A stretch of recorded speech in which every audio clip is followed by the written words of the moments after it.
Mr. Chief Justice, Senators, thank you for the question.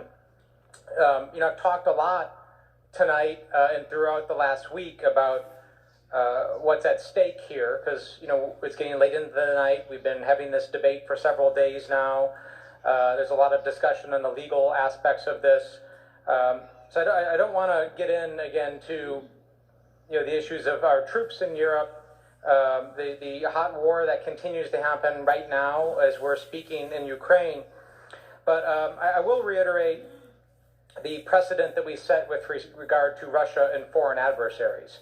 This idea that it's okay to continue to peddle in Russian propaganda and debunked conspiracy theories.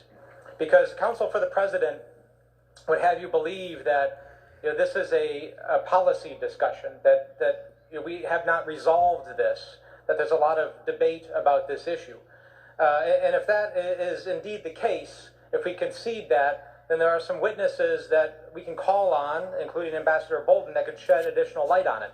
But the fact pattern that we're sitting at right now, what we're talking about right now, is 17 witnesses that were called in the House, none of whom had any indicia or had any data to provide that any of these theories were accurate.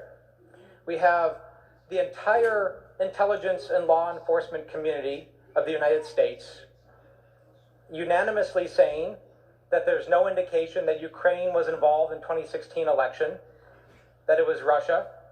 And don't buy the red herring, by the way, that the counsel for the president has brought forth, this idea that, it can only be Russia. They said earlier that we're claiming that it can only be Russia. That's not what we're saying.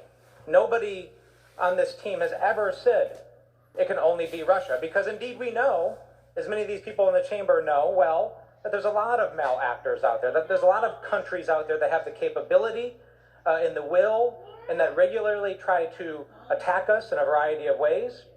What we are saying is, with respect to this issue that's before this body right now, is unanimously the law enforcement agencies of the United States and the intelligence communities of the United States have said that it was Russia that interfered in the 2016 elections, and that there's no data that suggests Ukraine was involved.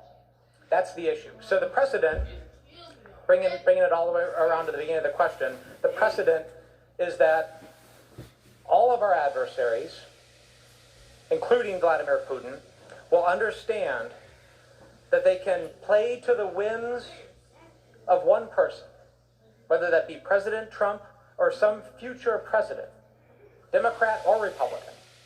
They can play to the whims and the interests and the personal political ambitions of one person and get that individual to propagate their propaganda, get them to undermine our own intelligence and law enforcement communities. That is a precedent that I don't think anybody here is willing and interested in sending, and that is truly what's at stake. Thank you, Mr. Manager.